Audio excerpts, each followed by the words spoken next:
Good evening, everyone. Thank you so much for joining us. We are excited for the second part of our four-part series talking about the SAT.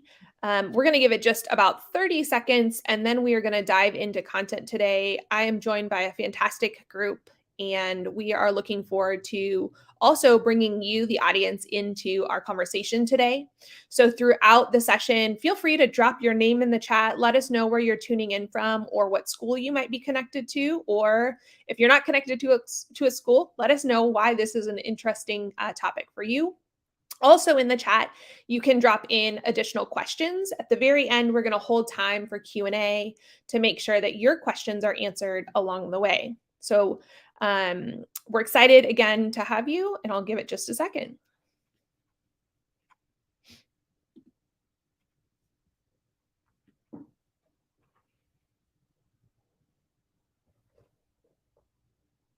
All right. Thank you so much for joining us. Good evening. My name is Sarah Marshall, and I serve as the executive director for Teach Indy. Teach Indy is an education nonprofit here in Indianapolis with a mission to recruit, develop, reward, and retain high quality, diverse educators for the schools in Indianapolis. We're really excited, as I mentioned, for the second of 4 sessions discussing data, but with the nuance of hearing from teachers and how they're really diving into data and using that to inform their instruction on a daily basis. I'm excited that I am joined today by a dear friend and an incredible data mind, Mia Kern, and I'm going to turn things over to her to introduce herself and introduce our panelists. Great. Hi, everyone. My name is Mia Kern. I am the manager of special projects and data at the Mind Trust. The Mind Trust is an education nonprofit based here in Indianapolis that helps launch and support high quality schools. We're also working to transform the education landscape so that race and income no longer predict life outcomes. And I've introduced myself now a little bit. I will let our 2 panelists introduce themselves in their role as well. I can jump in there. Hi, I'm Katie Dorsey. I work at Herring Classical Schools as the Vice President of Strategic Planning, but I'm recently off the job of head of school at Herring Riverside High School, and I was very glad to do that work for the last 5 years and through the first running of the state's implementation of the SAT test. Hi, I am Bonnie McNeely, and I am one of the founding math teachers at Heron Riverside High School, but I'm also serving as a math interventionist for all of Heron Classical Schools. And I'm really excited about the work that we're doing with the SAT. Thank you so much, Bonnie and Katie, for giving us your time this evening. We know it's precious, and we really appreciate what you're getting ready to share. I wanted to just kind of outline the session for today and what we're going to kind of be diving into. So again, this is the second session. The first session, we spent some time talking to educators about what we've learned from the iLearn data. Today, we're going to be focused on SAT, but you'll notice on the screen, we also have 2 additional dates. In January, we're going to be looking at foundations data. So what is the data that we should be looking at in kindergarten through 2nd grade? And then we'll finish up in March with a session focused on serving special education students and what that data is telling us. So today, we're going to be looking at statewide data related to the SAT. Then we're going to dig into Marion County data. We'll have a chance to then talk to our educators. And again, we'll then transition to Q&A. As I said earlier, if you have any questions for our great panelists, please feel free to just drop those in the chat along the way. And we'll be sure to hold time at the end for questions. And with that, I get to turn it over to Mia to really talk us and walk us through the data. So thanks, Mia. Sure. So before we get into the teacher talk, let's break down the data a little bit. So why is it important to look at data? We recognize that one assessment doesn't tell the full story, but it does let us measure progress and adjust our teaching approaches based on the trends that we're seeing, whether that's modifying what isn't working or capitalizing on what is.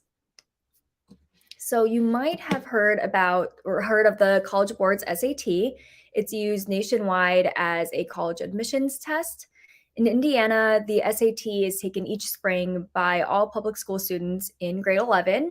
This is a new requirement. It was adopted previously last year in 2020, 2021, 2022, the previous state assessments for high schoolers were the ISEP 10 and the ECA graduation assessments. Federal dollars are usually tied to the administration of the assessment, and it can be a great tool for families and educators to understand the strength and knowledge gaps that students have. As this was the first year of statewide administration, it's important for us to examine it in order to establish a baseline and a starting place for moving forward.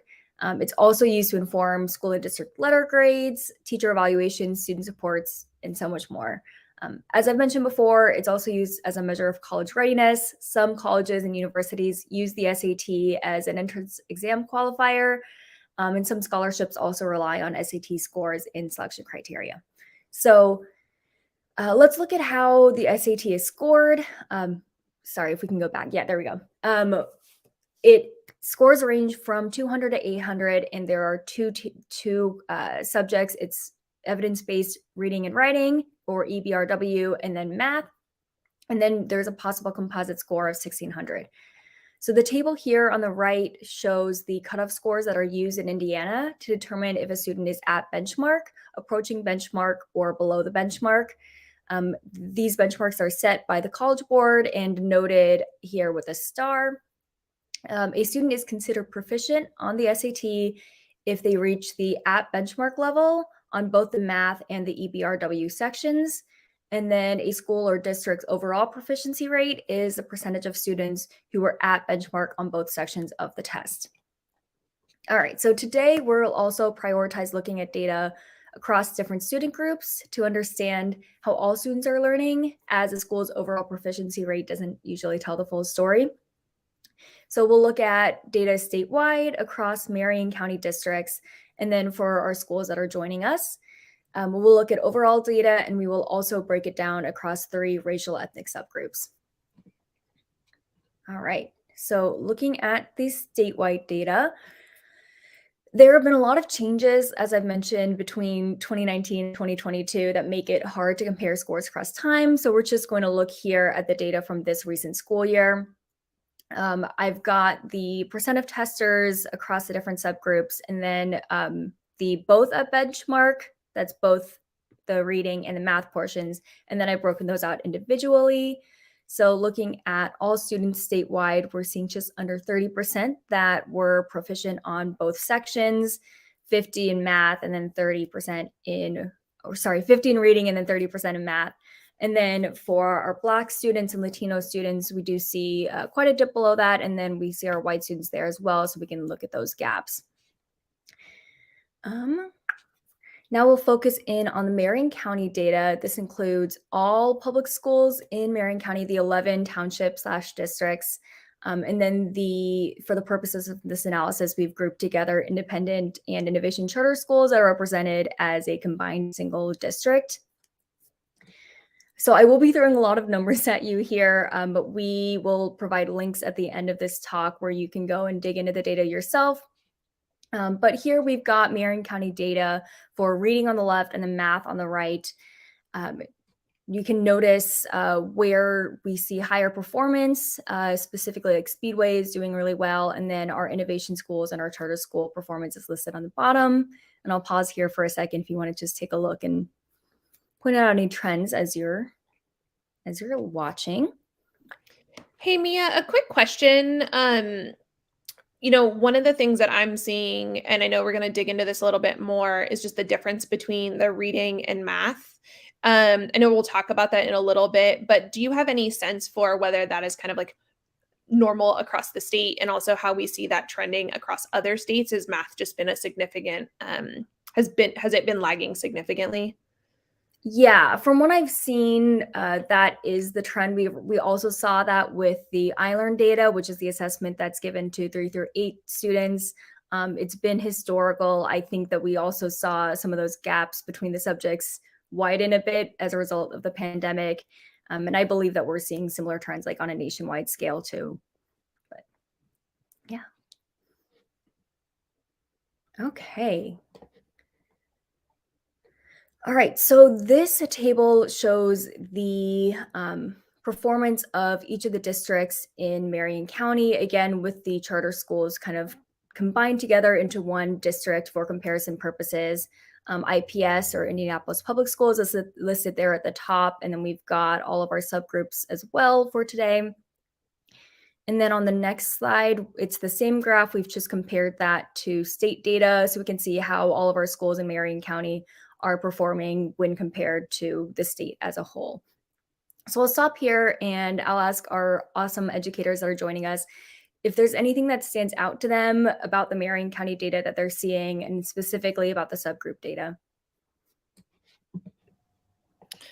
I think all educators in Central Indiana and really in the state can first just recognize the modest results. And certainly it doesn't feel like a success when you're looking at capping out at 30% of a subgroup or a student group reaching the passing rate.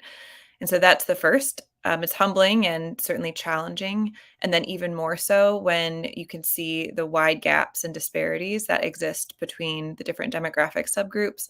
And I think that is the conversation that I have been a part of and have been hearing is we now have really recent data of the impact of COVID and the last couple of years of learning on widening what we've seen historically as an achievement gap.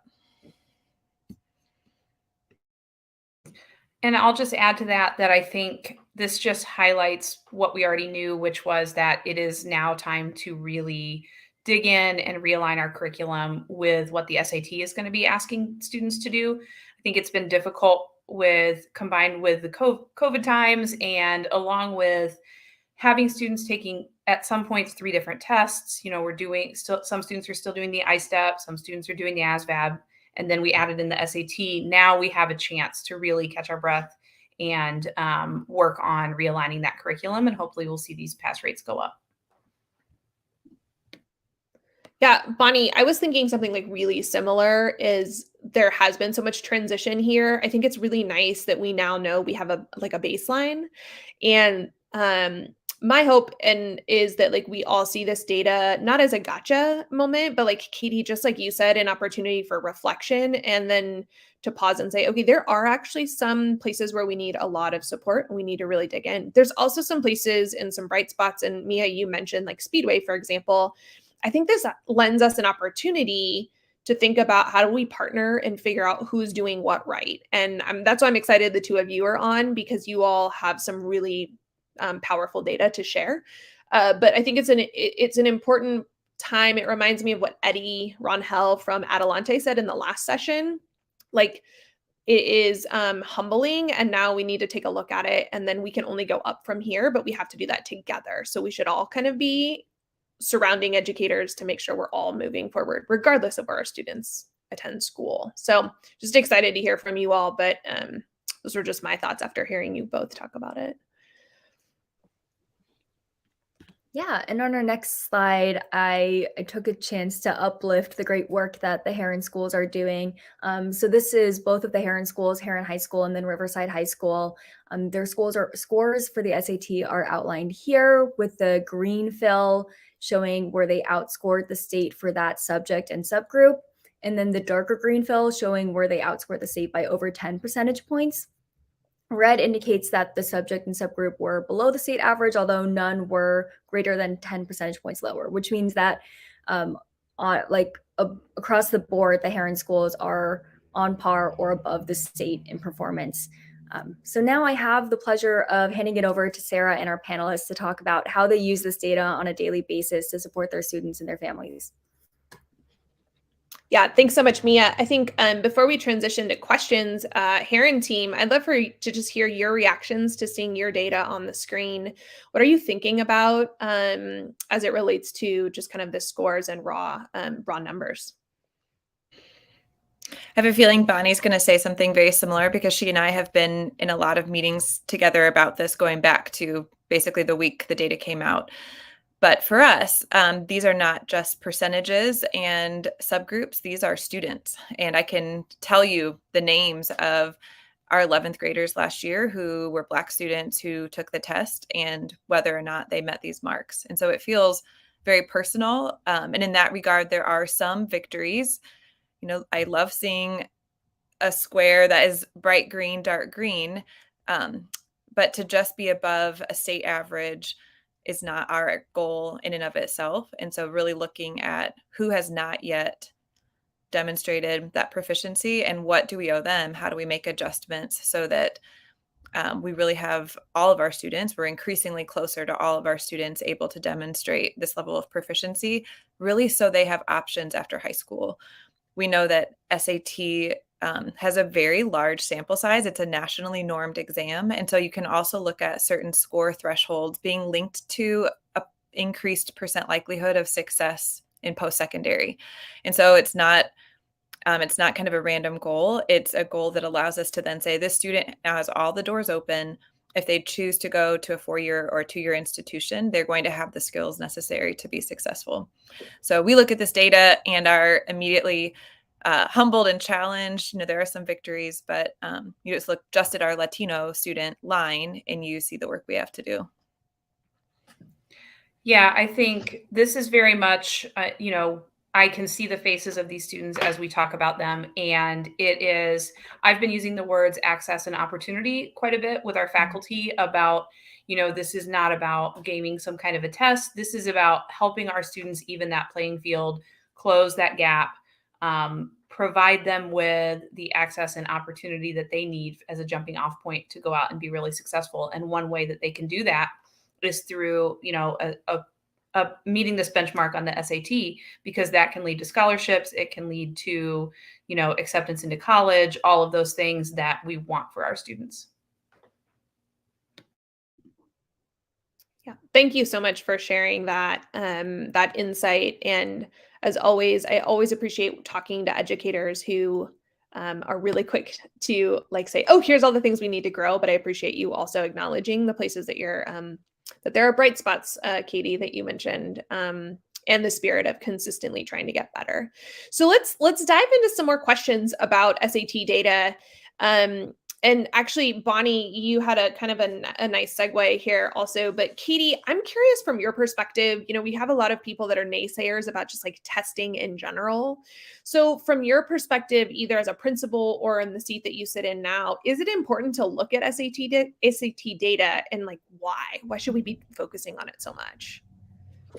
Yes. And I think I've maybe mentioned a couple of these things in previous responses, but especially a test that has a lot of evidence and norming data that we know is being vetted highly and then aligned to success in post-secondary, we need the SAT to give us feedback on the appropriateness of our instruction, because it allows us to then analyze, are we interpreting the state standards at the appropriately rigorous way? Are we then presenting students with, I love Bonnie's phrase, with access and opportunity to receive that high level instruction, because we know that they can succeed and thrive when we do that. And that one of the first hurdles we have to overcome is just not presenting students with appropriately rigorous instruction. So the SAT really gives us feedback as educators. We're teaching a student in Algebra 2. What is the outcome of that class? What are the skills that they have at the end of that? And how would they compare to if they sat in an Algebra 2 class somewhere else in the country, somewhere else in the state? And what does it mean for the likelihood that they can pass a college algebra class if they want to as a 19-year-old? And so absolutely, it's important to look at SAT data. And for us as an organization, we've used advanced placement coursework, AP coursework, also from College Board for the entire history of our schools, because it is also a vetted, normed, rigorous set of assessments that we can then filter into our instruction. And so this aligns with the work we do in those courses and will give us now annual feedback, even more than that when we also look at the PSAT as to what the results of our instruction are. And Katie, in case somebody doesn't know what the PSAT is, can you share kind of the difference and maybe how that helps to support the work? Absolutely. So there's a PSAT 8-9 for 8th and 9th graders, and they are presented with content that is at the 9th grade level. So College Board has adjusted the test questions. It's not just the exact same questions. And so students who demonstrate proficiency on the PSAT you would expect them to keep learning. And then when they take the SAT as a junior, the test questions are a little harder, but the PSAT would have given us that feedback in 8th, 9. And then there's also the National Merit Scholarship qualifying test for juniors in the fall, again, to give us feedback on how they're doing in progression of the set of skills that College Board has chosen to test on the SAT. Yeah, thank you so much, Katie, for that additional context. Bonnie, anything to add to that first remark from Katie, or I'm also happy to transition to that second question. No, I don't think I have anything to add to that. I think she answered it well. Awesome, thanks. So with that transition, Bonnie, you've been at the school since its inception. You are like an incredible educator focused on math and now coaching teachers. I'm really curious about that transition since we mentioned the test shifting a couple times. How did your team kind of make the transition from ISTEP to SAT? And what, if anything, have you adjusted or coached differently for classroom instruction? So I think number one, this is very much an evolving conversation. We are in the early stages of making that transition because up until a year ago, we were still trying to get some of our students prepared for ISTEP. But I think I started at Heron, I guess 8 years ago. And I remember at that time working on just these question banks and writing ISTEP style questions and building those into our lessons. And that's very much still a big piece of the framework from which we're all working today. And so I think we're now back in 8 years later, a phase in which we have to take a hard look at how our curriculum aligns with what the SAT is asking students to accomplish. So one of the things we've talked about is transitioning away from these multi-step open response problems that ISTEP asks students to do and focusing more on how do you take a multiple choice test that requires like a short amount of time that you can do each problem that also requires a lot of reading to be successful. So those are the pieces that we're considering now. And I think the early inception of that is making sure everybody in the math department is really familiar with what those SAT style questions look like.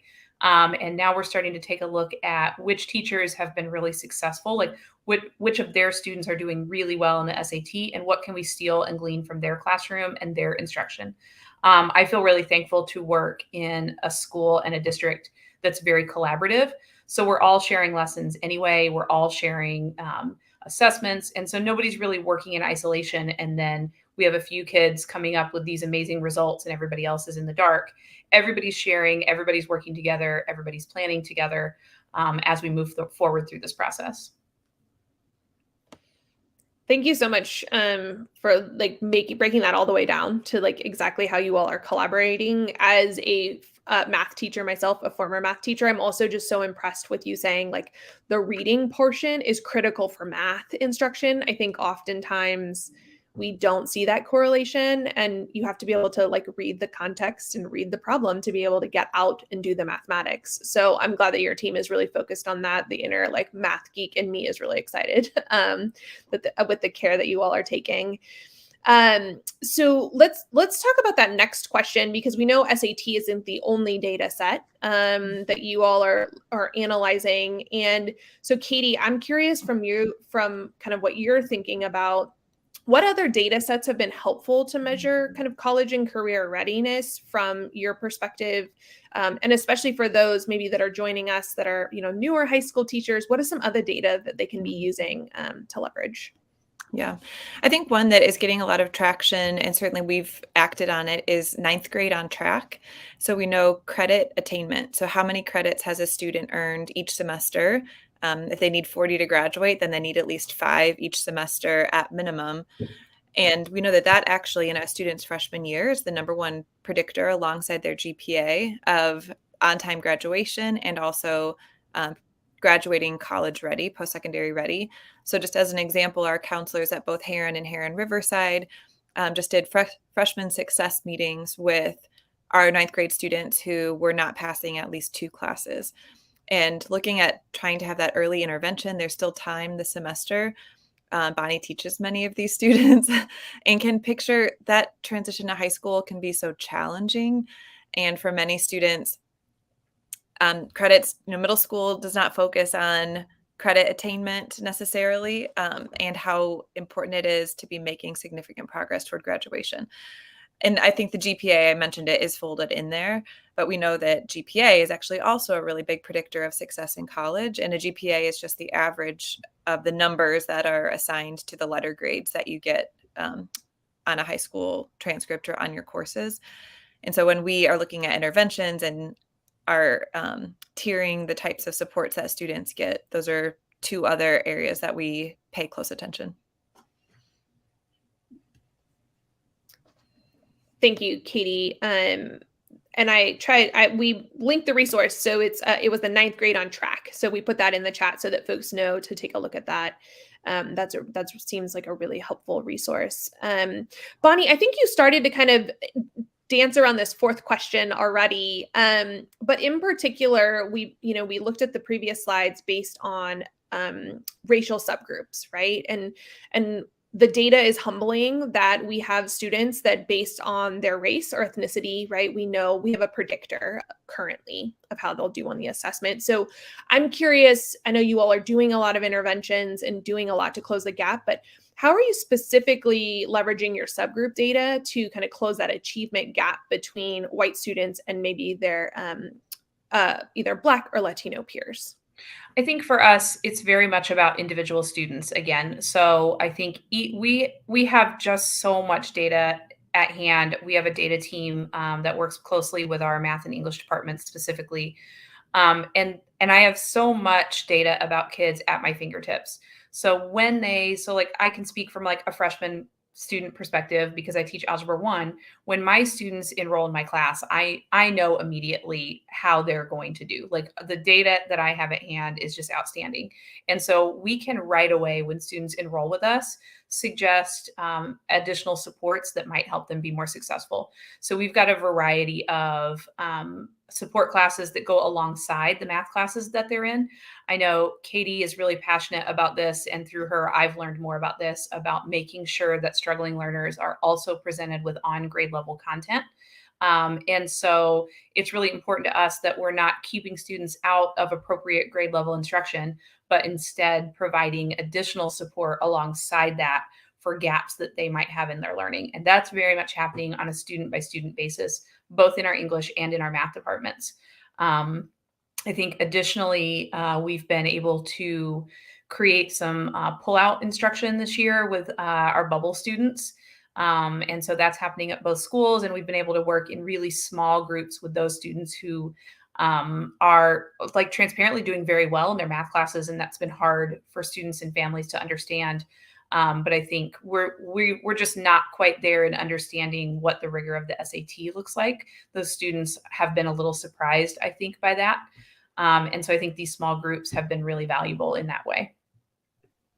I think one thing I would add to that, specifically thinking about our Latino student population, for us at Riverside, that sometimes means the student is also an English language learner, and not always, but sometimes that is the case. And College Board has pretty strict guidelines on what types of accommodations are available to those students. That often does not include extra time. They might get access to a word-to-word dictionary, but gosh, you have to be able to use that quickly in the time allotted. And so for us, it's really important that anyone who works directly or indirectly with our English language learners has a really strong knowledge of the SAT, and we can provide as much wraparound support as we possibly can in every setting and context to help prepare them to demonstrate the knowledge that they have on this assessment. And so I think it's a challenge in an area that I actually hope College Board maybe becomes more responsive to, and giving students who are still learning English a chance to demonstrate proficiency in the skills without the barrier of English literacy being kind of preventing that from happening. But it's another area I know, just for example, in one of Bonnie's classes last spring, she had a big group of students who were English language learners, and we tried like everything. How can we support these students in math? Put in not only faculty in to support, but actually tapped a senior bilingual student who is really strong in math to walk in as a peer tutor and to be a teaching assistant for Bonnie. Maybe you should just speak about it because it was your class, Bonnie. But just one example of, that's what the subgroup data means to us is, yes, this is a Latino student, and sometimes that means they're also an English language learner. Yeah, I think it can be tempting for some people outside of what's actually happening to say, like, oh, it's math, like math is universal. And that's actually not the case, particularly not when we look at the level of the content that students are being asked to do on the SAT. The reading and the decoding that those students are going to need to know is going to be a real challenge for anybody who's an English language learner. So I think it's really important that we treat those students with the right level of support, as much levels of support that we can provide. Thank you both for those answers. And Katie, in transparency, I had no idea that there wasn't extended time, particularly for folks in like levels 1 and 2. So that is something that's really important, I think, for people to just know and understand as it relates to this assessment. So that actually helps us to segue a little bit about how you all are thinking about, kind of elevating this to students directly and also helping parents and community understand. And so we'll go to the next slide, but I'm also going to remind folks that are joining us live that if you have additional questions that you want to make sure that Katie and Bonnie respond to, please feel free to drop those into the chat for us. And we are going to hold time after this next set of questions that we have with our panelists for your questions. So feel free to drop those in the chat. So let's dig into kind of how you are now taking this data from your internal and then thinking about these externally. So Katie, can you talk to us a little bit about how the school is supporting students and families in understanding kind of the students' data and what this means? Yeah, so here's my chance to be transparent. This is a big push for us because our focus really from spring until now has been making sure our educators feel incredibly competent and confident and proficient on the test. And we actually know that parents and students deserve that same sort of effort and energy into helping them understand why the SAT is important, what that data says about their student, how their student can prepare as well as they can. And that actually that is one of the ways that you maximize the supports that you're providing during the school day is to also equip families to have those conversations at home, provide their own support and preparation. As a parent myself, I think if my child were being assessed on a test I didn't understand, there's a big gap there. And so I think we have been having more conversations lately about what does this communication look like? And kind of most pressing, PSAT results from fall assessment will come out in early December. So an opportunity as we help our students and families access those scores to do so through the lens of why do I need to know about this? What does it mean? What's the PSAT? What's the SAT? And luckily, there are some great resources out there once you have your PSAT scores that can help you make significant progress toward preparing for the SAT. So I think we owe that to our students and families, and it is one of the ways that we need to strengthen the work that we do. That's helpful. And I appreciate your transparency in, I think, again, it's a new assessment, right? Or it's not new, but kind of new as a graduation qualifier or new as a required exam. So it makes sense that you all are still working on what is that just right way to explain kind of these results. As you were thinking of, or as you were talking, I was also looking at that second question of who are you working with kind of in the community to also come alongside and support with college and career readiness? And I will, Katie, maybe we'll start with you, but Mia, I'd also love to throw this one over because I know the Mind Trust is also doing some support with high schools and wondering, what kind of resources might be available. So Katie, we'll start with you.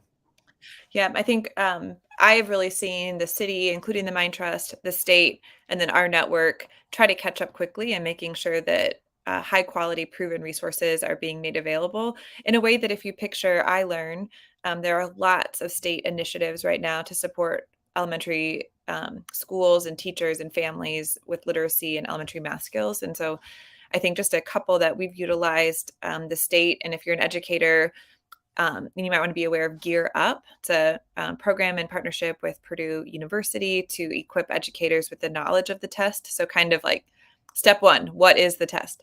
So we engaged with their trainings over the summer.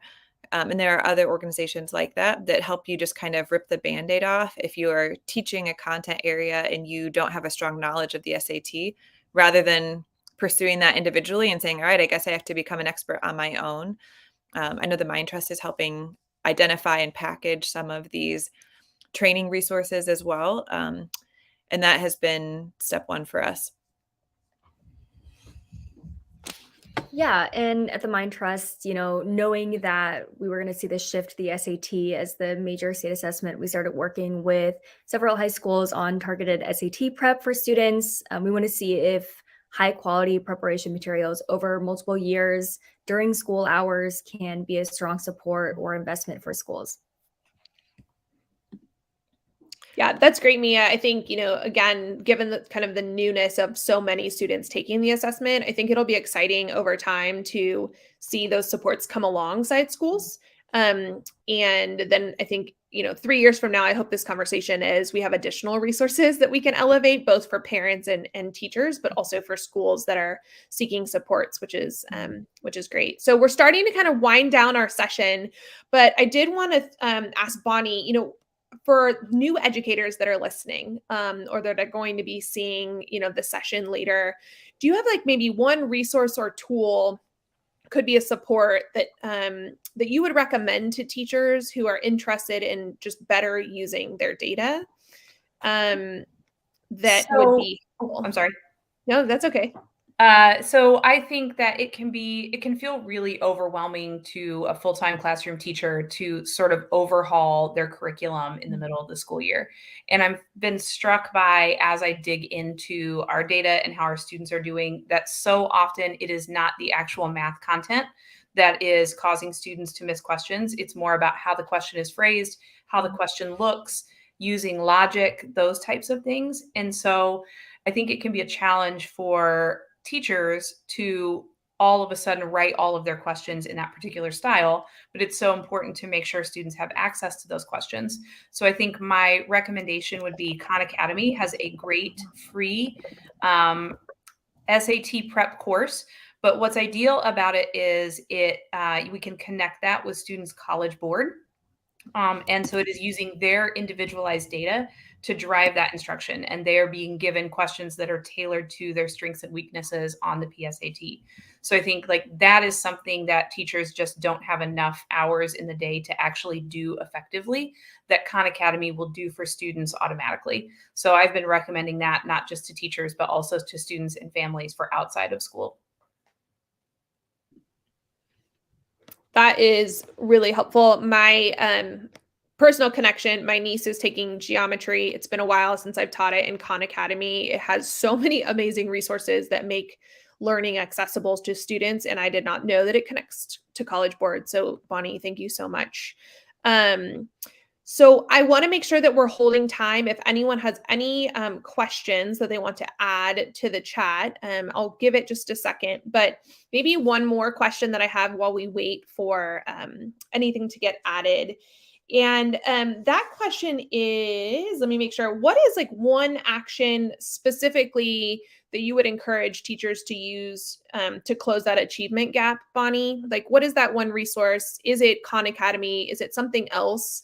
Is it just looking at the data broken down by subgroups? Like, how would you encourage a new teacher to be thinking about leveraging subgroup data? I think for me, it has been really powerful just to present these questions to my students and see what their responses are, because I don't think I had an understanding of what was tripping them up. Because so often I'm like, oh, this is an Algebra 1 question. The student who's in Algebra 2 should be able to answer this really easily. But students are not familiar with what those questions look like. They're not familiar with the vocab frequently, and those kinds of things throw them off.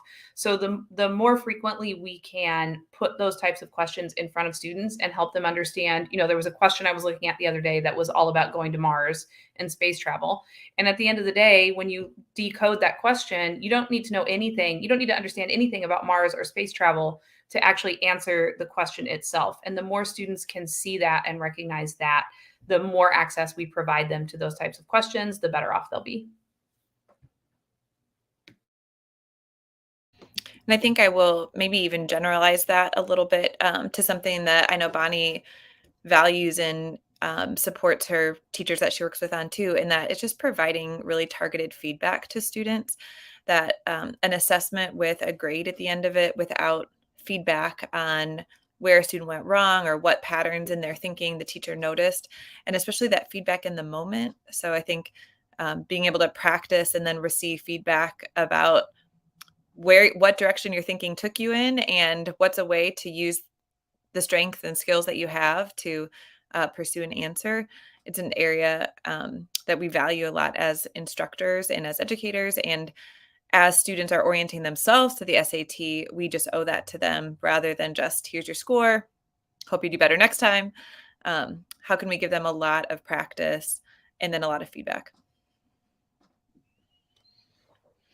Thank you both so much for just the insight that you were able to provide through these questions. We don't have any questions in the chat, but that doesn't mean that there aren't lots that are floating out there. So I would love to just share some valuable resources that we have elevated. Also in the chat, we've been able to add a couple of the resources that were referenced during the session today. So please feel free to check out the chat. But in the on the screen and also in the chat here, you're going to see some just Department of Education resources, as well as an overview that captures the data that we shared that Mia walked through. There are some resources, question banks, etc., that you can research.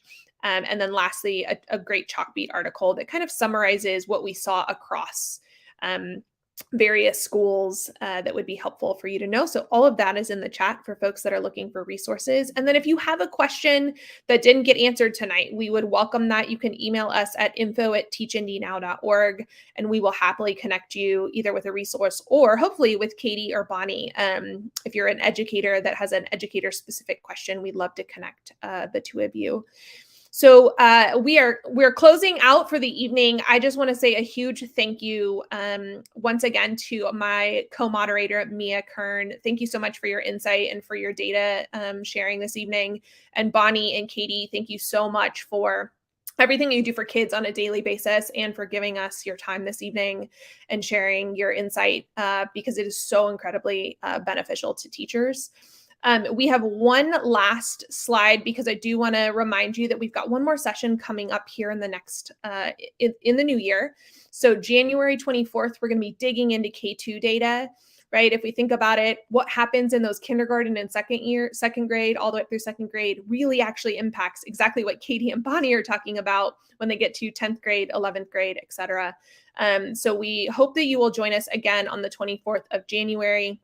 Thank you again to our panelists, and thanks to those that are watching. We will see you soon.